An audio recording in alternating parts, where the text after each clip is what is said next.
Hi everyone. Today I am joined by Ari Crick. Ari's going to be tutoring speech and drama with us in the upcoming year.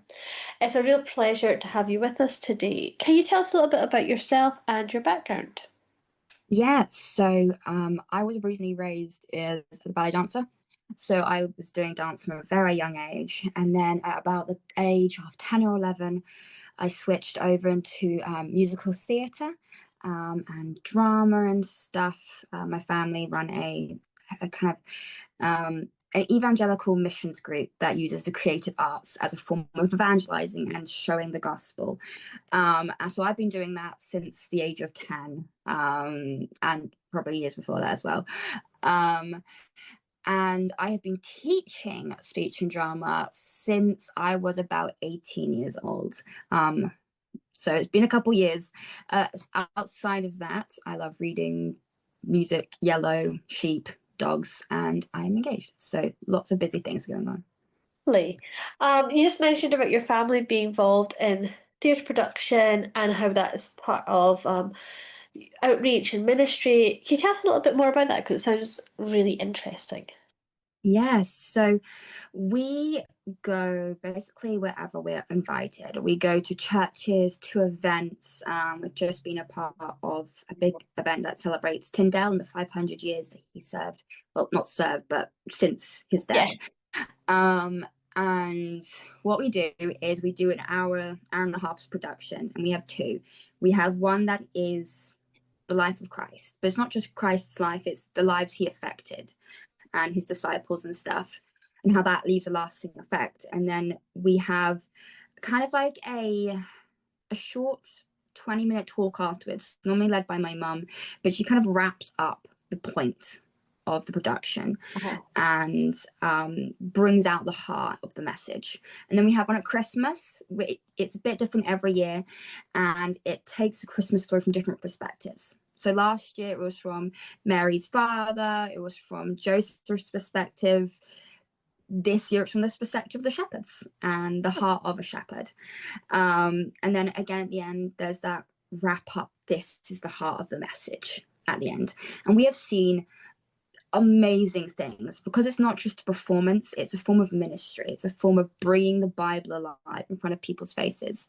I mean, we've just done two this past week, and we saw youth at the altar. We saw adults and kids alike on their knees at the altar together. Wow. We saw kids getting set free from mental illnesses, from eating disorders, all sorts, physical, spiritual, emotional, mental, because when they see it in front of their eyes, something like clicks and turns on in their head because it's alive. It's not Yeah. just words on a page. Yeah. Um, so yeah, it's beautiful, That beautiful. sounds absolutely amazing. Um, I'm going to put a link in the notes below just for anyone that might want to connect with your family. So you're called Mana Family. Yeah, Yeah. man, family. Mana Family. And if church or ministry organization, they'll be able to find you guys. Yeah. We go to places, we've worked with lots of different ministries, all sorts. So Brilliant. So all over the UK. yeah, we can even train groups inside of the church to be a part of it or to just learn how to do it for themselves. Wonderful. Um, mentioned at the beginning that you will be tutoring speech and drama with Arise. Yeah. I think one of the first questions people would ask is how does that work online? Oh, that's a good question. So it's actually a lot easier than people might think. I have been teaching it online for about 4 or 5 years now. Um, Online, and that's kind of started after lockdown. Yeah. And because we use the Trinity London College curriculum, they tailor their syllabus so it works both in person and online. So it's not as complicated as, say, a dance lesson or a musical theatre lesson. Those are far more complicated. I've tried. Because it's mostly speech and movement, as long as the student on the other side of the screen has their syllabus in front of them, their pieces that they need to memorize, they've got a good space where they can move and I can see them as they're doing it, and they've got sound and audio. It's really straightforward, Yeah. which is very helpful. Yes. And as you said, this is a set curriculum. It's something that students will be able to do. They'll get a qualification at the end of it. There's an assessment at the Yeah. end of it, which is regulated by Trinity College Yeah, so London. yeah, it gets once they've completed their guided learning hours, which is what they do with me, and their independent learning hours, which is what they do through practice and everything at home. And there's a set number of hours set by Trinity that they have to complete to reach the standard to take their exam. Their exam is recorded at home. They do it. There is guidance on how to record at home. It's handy because it means you can teach anyone, anywhere, Yeah. and it doesn't limit it. Then you register your exam, and you send in the video as well as the pieces that you've done so they can see that, you've done the right pieces to the exam board, and trained professional examiners will grade, mark, and send you your grades, digital certificate, paper certificate if you want, as well as in-depth notes on every piece, what you got right, what you didn't get right. So it gives you a lot to work with as well if you want to go on to the next grade. That's amazing. Because I think there's many Christian families who are quite wary of drama. They might have Mm, kids who are really, they love the idea of doing drama and mm, and put on a production and yeah, um but there is that kind of hesitation for Christian families to enter into kind of drama and theatre yeah, groups. Because often the material doesn't align with their Christian values, or local drama groups, they're doing stuff that does not align with their Christian values. yeah, I get How that. do you navigate this? Because obviously this is not a Trinity College is not a Christian or it's a Mm, secular organization, but they've yeah, got this curriculum. How does that work with the Christian worldview? that's a really good question. Also, personally, I'm a Christian. Um, and we often came up against this question from a lot of people, and right so I would ask exact same questions when it comes to my children, that kind of thing.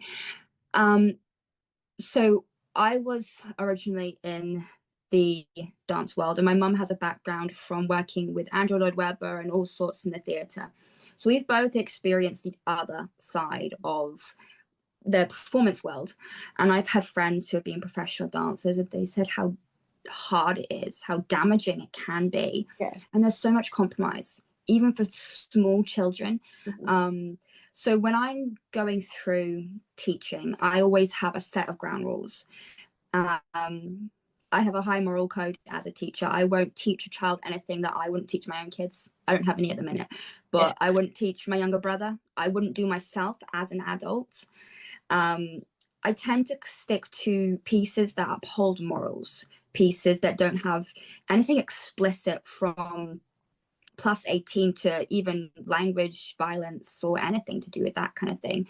With Trinity London College, it's very good because as the tutor, I get to choose the pieces for the students. So I can choose what poetry they do. I can choose what excerpt they do, what monologues they do. The only thing I can't choose is their expressive reading piece. We have to then use, because it's a cold read, a selection that Trinity offer us. But what I do is I go through all the pieces offered in that selection, and I basically go for the lesser of the two evils. I find the safest Yeah. piece. And when I've worked with private one-on-one students, if they've been of a younger age, I've given the piece to their parents before and say, this is what I want to do with your children teaching wise. Are you happy with this? When it comes to a larger group, you can't always do that. So I take a lot of thought and prayer into the pieces that I do choose.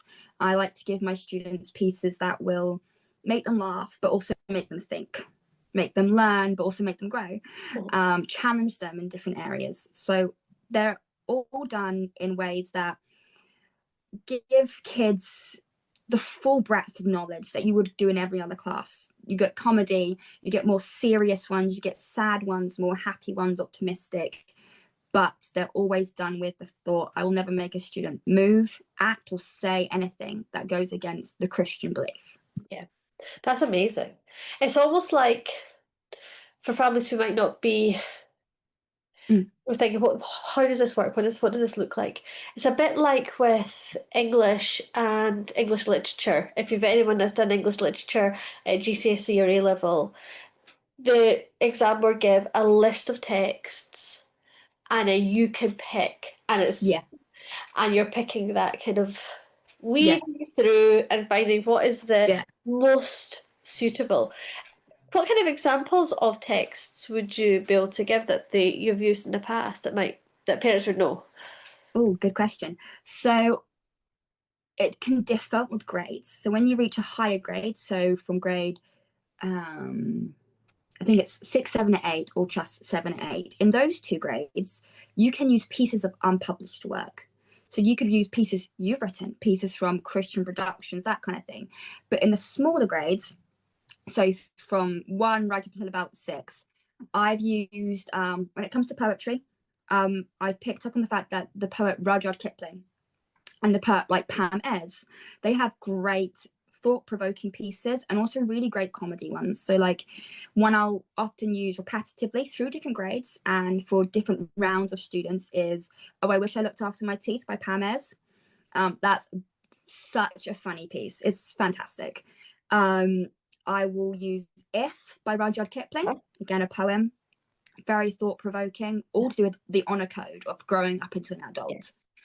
I use pieces from Anna Green Gables, Little Women, Alice in Wonderland, Wind in the Willows. I will use public figure speeches from people like Abraham Lincoln, Mother Teresa, Winston Churchill, all these great, famous, inspiring Yeah. pieces that still have a decent moral code to them. It's my opinion that Jesus was the greatest drama person in the world. He told in parables, the stories, the storytelling. So I love the use of drama to help people remember important things. Yeah. So we always use pieces that are important and uplifting and thought provoking. It sounds like many of these pieces are also quite formative for our culture and our belief system. They are really quite key works that, Yeah. apart from learning how to deliver them in that place, are just really good pieces for Yeah. anyone to really be Yeah. familiar with and learn. A child's memorizing them. So when you're going to memorize something, you take it in. Mm. And there is, oh, when you are doing a piece, you've got to find a way to connect to it to best portray the piece. So it's always find a reason to believe in the piece Yeah. and to learn from it. Because when it becomes something you understand, you're then able to portray that to the audience and what's listening. So it's my opinion that if a kid's going to memorize something, it should be wholesome, it should be good, whether Yeah. it's going to make someone laugh in the best sense or it gives them something to really think about. The piece "If" by Rudyard Kipling, it's one of the pieces that's actually used in one of the grades that I'll be teaching with Arise this term. And it's, in my opinion, it's perfect for a child to learn in those adolescent years and those coming up through the pre-teens, young kids, kind of that kind of age mark, because it's so thought-provoking on what maturity is, what it is to be a good person. Yeah. You mentioned about the grades. So Yes. these start from grade one up to grade seven, eight? 8 is the highest you can go. No, eight. Um, is it like for families who might not be aware that there's even speech and drama? Because I didn't know and until we started discussing that this was even possible. This whole idea of being Mm-hmm. able to do graded exams in speech and drama. Is Mm-hmm. it like what you would do for a musical instrument? So you've got the music exams that go from grade one to grade eight. Exactly. Exactly what that Yeah. idea. So Trinity has suggested age groups for each grade, as you would with a music exam.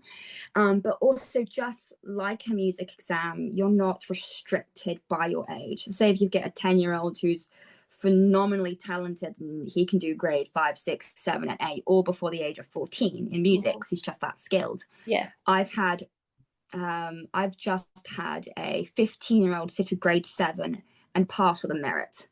And grade 7 isn't suggested until you're about 17, over the age of 16. Hmm. But because of her experience and her talent, she was able to pass. Yeah. So you have suggested age groups, but you're not restricted by your age. It's more your ability. Hmm. So the passing is it's like the music exam. It's like pass, Yeah. merit, Hmm. distinction. Yes. Yeah. Yeah. What grade will you be teaching with Arise this year? So I will be teaching grade 4 and 5. So they're the intermediate grades. When you get to higher grades like 6, 7, and 8, you get UCAS points and stuff, which go towards university entrance exams. But these are great launch pads. If you've had some experience, don't have any experience at all, I will never teach somebody a grade 6 unless they've had the equivalent experience of a 4 and 5, or they've actually done a 4 and 5 with me, because I want to set them up to succeed and not to fail, especially when it comes to a high reward grade, such as Hmm. UCAS points for university. Yeah, because that's obviously they don't. When you're getting UCAS points for university, it's like equivalent of GCSEs, and so that's Yes. not Yeah.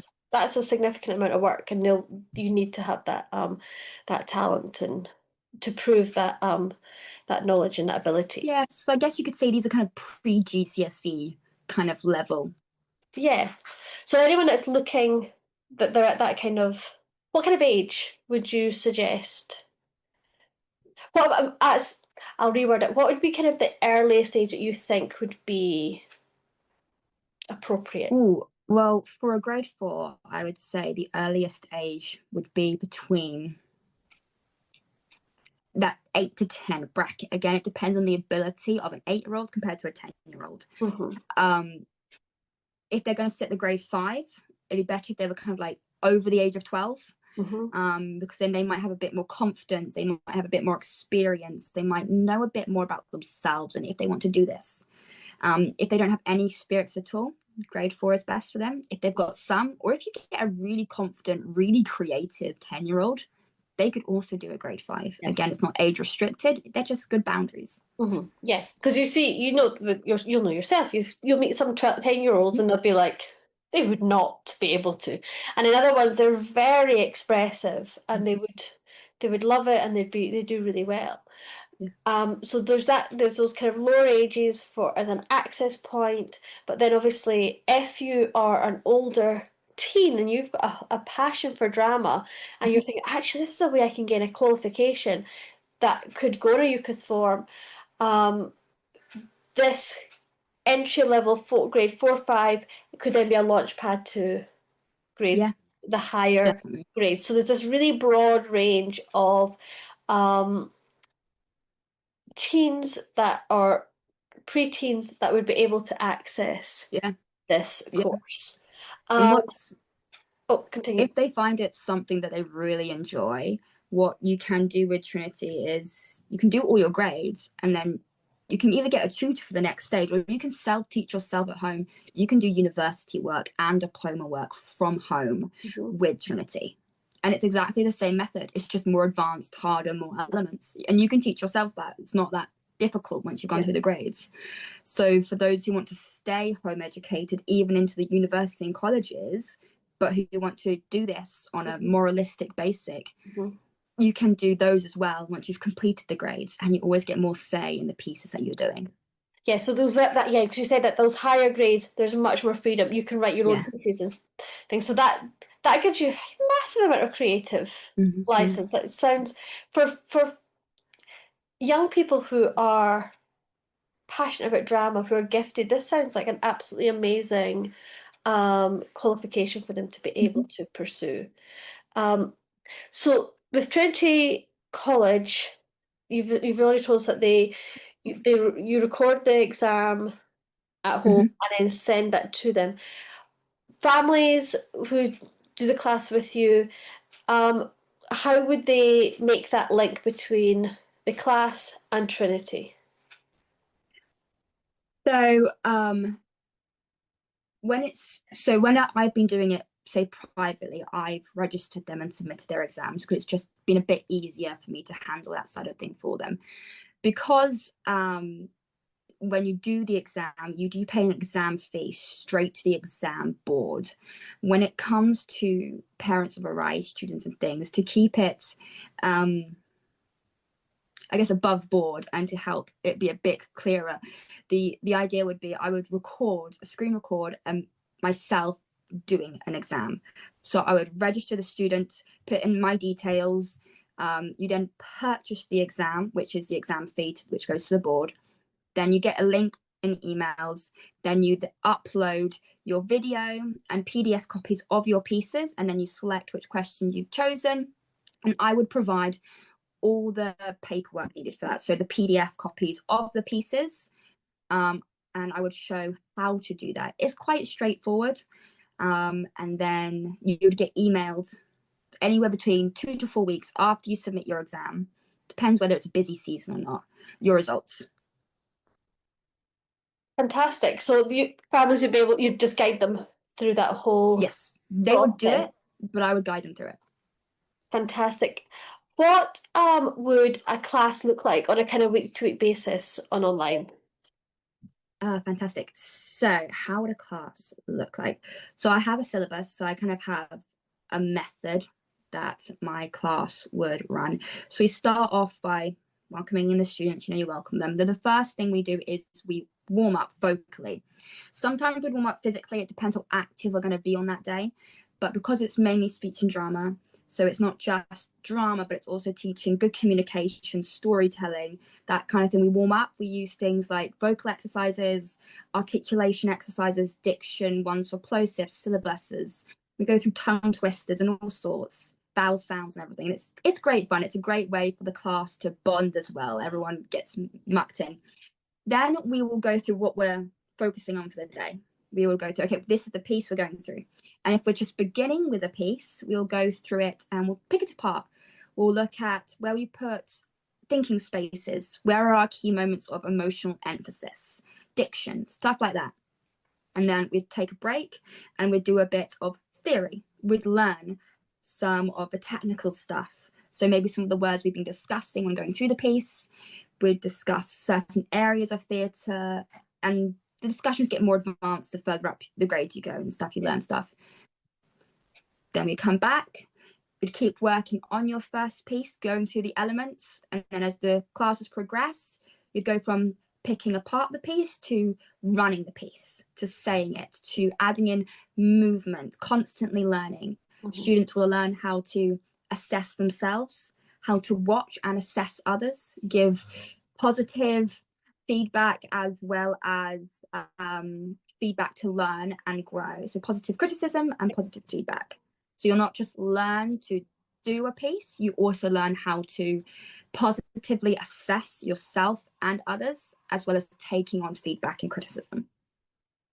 Wonderful. When they're doing the kind of the drama element of it, would students dress up into the role or is that Pardon? would they dress up in kind of the part that they were playing or not really? So you can use props and different costumes and stuff.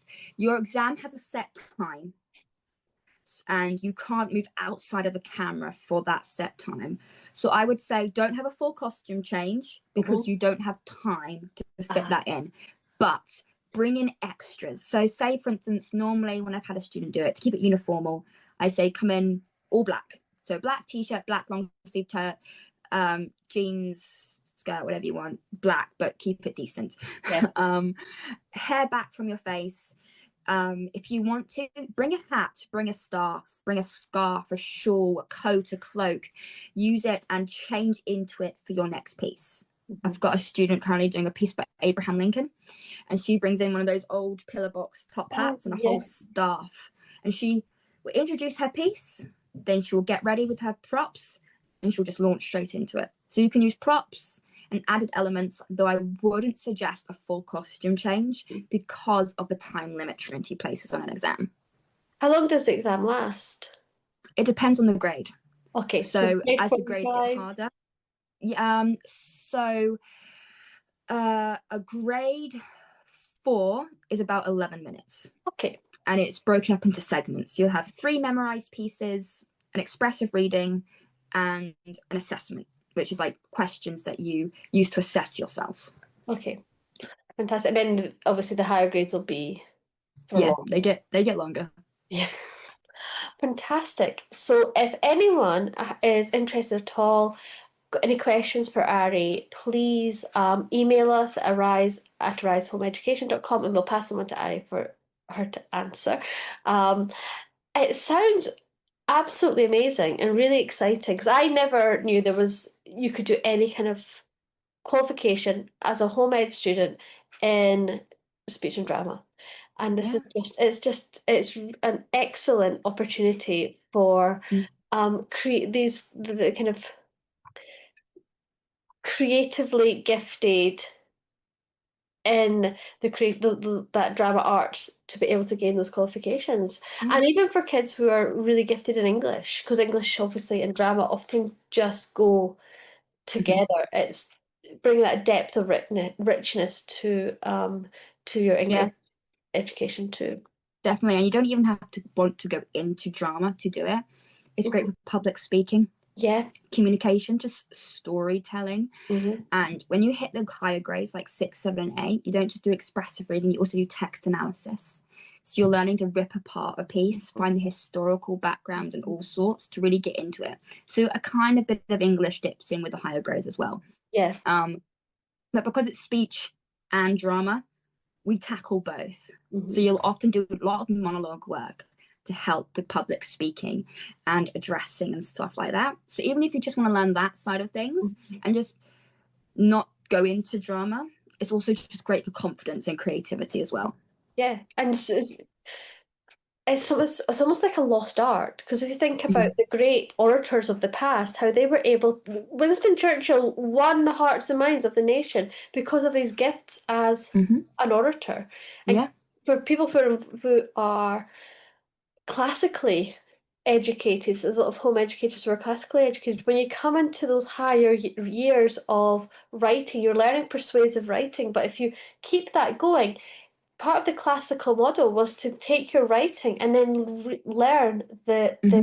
the skills of rhetoric, so you Yeah. can become that orator and that delivery. Yeah. And it has Exactly. it's been lost. Yeah. But being able to deliver a speech, to be able to speak well, is a real gift. Yeah.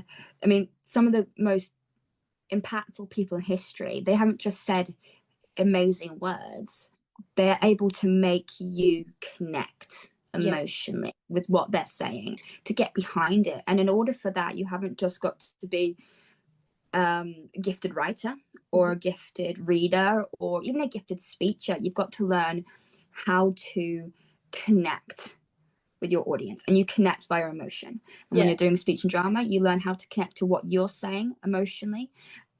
So then you're able to portray that and draw your audience in, and that's what makes a great speaker. Yeah. It's fantastic. I'm so glad that we'll be able to offer this at Arise this year. As I said, any questions, please email us and we'll be able to send them on to Ari. Ari, thank you so much for your time You're today. It's been welcome. a pleasure to speak to you. Thank you so much. You're welcome.